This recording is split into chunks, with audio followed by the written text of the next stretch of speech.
James, David, gentlemen, congratulations. You are now moving into the final round of the Supersized competition. But in this final round, gentlemen, you will be building the largest weapon we have ever asked smiths to make in Forge and Fire history. Bladesmiths, in the next 4 days, you will be building this. The 9-foot-long Frauler Spice. The Frauler Spice dates back to 16th century northern Italy. The massive polearm features a 37-inch long central blade with 2 curved side blades. The shaft could measure up to 6 feet long, perfect for delivering lethal thrusts and slashes upon enemy cavalry. Over time, this enormous weapon took on a more ceremonial role, and at its longest, spanned more than 10 feet. Today, the Frauler Spice can be seen on display at the Metropolitan Museum of Art in New York City. So good luck, you're gonna need it. We will see you guys in 4 days. My name is David Warner. I'm 37 years old. I'm from Kirkwood, Missouri.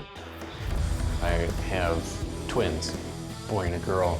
And I would say that raising twins has prepared me really well for this competition because I can deal with stressful situations. I'm kind of nervous about making something that's this size. And then to put a spear socket at the end of it, that's also a challenge.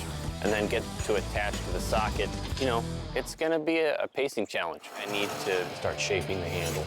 I've made some spears before, but nothing quite like this. So I need to make sure that the handle will actually fit inside the socket. I've got to make sure that there's a pretty precise fit. So I think what I'm gonna do is heat up this guy and try and use that heat to press this in the post vise around there to get a nice seal on that shaft. That's what I was going for. Yesterday, I got the blades quenched. I just need to assemble everything and sharpen it. I think this blade has got a pretty good shot of bringing home 10,000 bucks. Who's hungry? My name is James Dean, like the actor. I was a professional chef for 25 years. The forge environment is much like the kitchen. It is hot, it is angry, it is dirty, but I get to create something beautiful. You just don't eat it. You can, it's just not nutritious and might break a teeth. Time to stand up a huge village. By the end of today, I hope to accomplish stacking up 230 layers of Damascus. I want to do something to kind of really elevate my build. First thing I'm gonna do is cut in my little spikes. Now that the pikes are shaped, you gotta quench. For something this big, there's chances it might warp.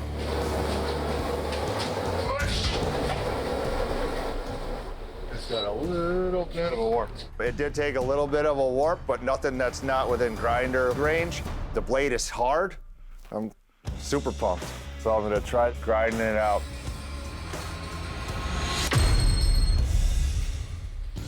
Bro. In the process of trying to straighten my blade, I ended up shattering it. This is day 4. I have no time left, but I'm starting over. Being that I only have 9 hours, I have to try to make the build out of a mono steel just so I can get it done in time. Since my time is short, I have to rush the heat treat. I really didn't get much of a warp. I'm feeling pretty good about this. I had a huge comeback. I'm the comeback kid. Who builds the biggest weapon in Forge and Fire history in 9 hours on the last day? I dare you. Bladesmiths, welcome to the dynamic kill test. But as massive as your weapons are, it's not as massive as my disappointment that I can't wield them today because of my injury here. But I leave you in capable hands with the man of the plan who'll be my hand, Dave Baker. David, you're up first. You ready for this? Yes, I am. All right, let's do this.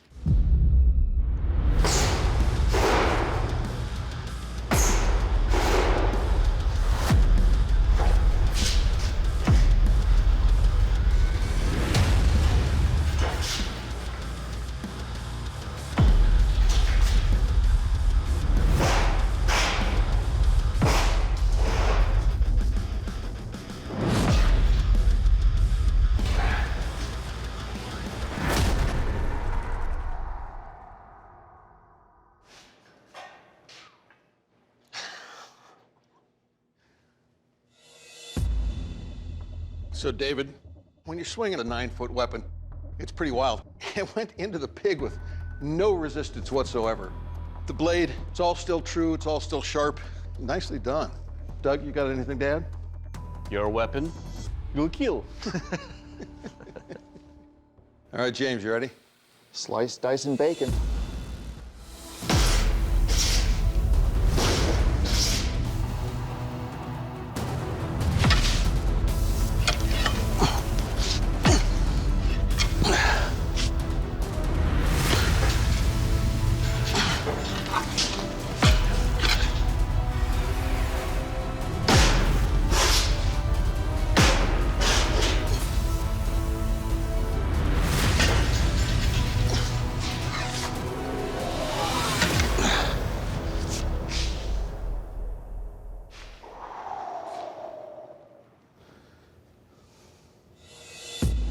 All right, James, right off, it did what it's supposed to do. But there are some spots that are dull. I can literally rub my finger on it. And we picked up a significant bend in the blade. But having said that, Doug, Your weapon, sir, will kill. Thank you. Bladesmiths, welcome to the dynamic strength test. To test the strength and overall construction of your weapons, I will be pushing on these poles, snapping all 10 of them, and then piercing these steel drums. Dave, you're up first. You ready? Yes, I am. All right.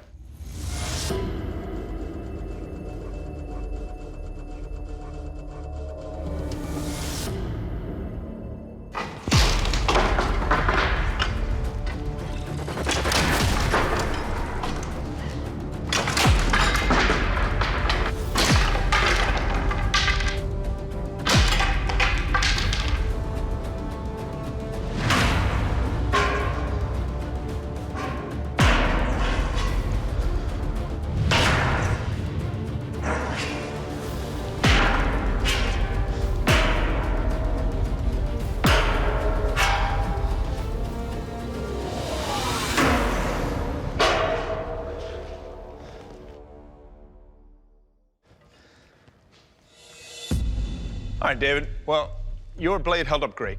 In piercing the drums, took some serious flex, but came right back to true. The side blades here, they penetrated that barrel, and I don't even see any indication that they were in there. All in all, I think you did a great job, and your weapon held up great. Thank you. All right, James, you're up, man. You ready? Pick it up, fire it up. All right.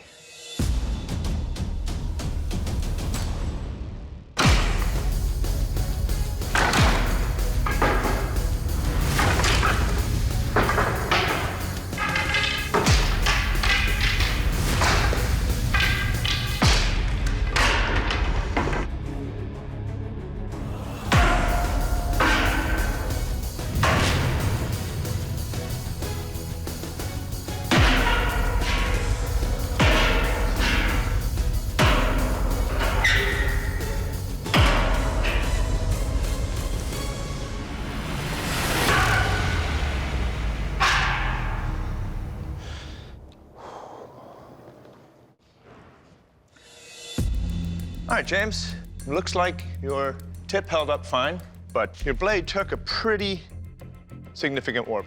It's kind of doing an S-curve now, but all in all, it held up pretty good. Nice job. Thank you. Well, Bladesmiths, this has been a hell of a competition from the beginning, but at the end of this competition, only one of you can come out on top, earning the check for $10,000 and the title of Forge and Fire Champion. Today's Forge and Fire Champion is David. Congratulations. Well, James, you're a talented smith. You've been talented all the way through this competition. We want to say thank you for coming out, but your time here has ended. I'm gonna have to ask you to please step off the forge floor. Thanks for the opportunity. Thank you. Thank you, James. Thanks, James. I feel devastated after the test. I really wanted to win, but I mean, I made the biggest blade in Forge and Fire history in 9 hours, and I'm proud of it. David, that makes you a Forge and Fire champion, man. You're gonna be getting a check for $10,000. Very well done. Thank you. I'm still kind of just processing that just happened. A big chunk of this $10,000 is going to go toward getting my kids their education. I'm just excited.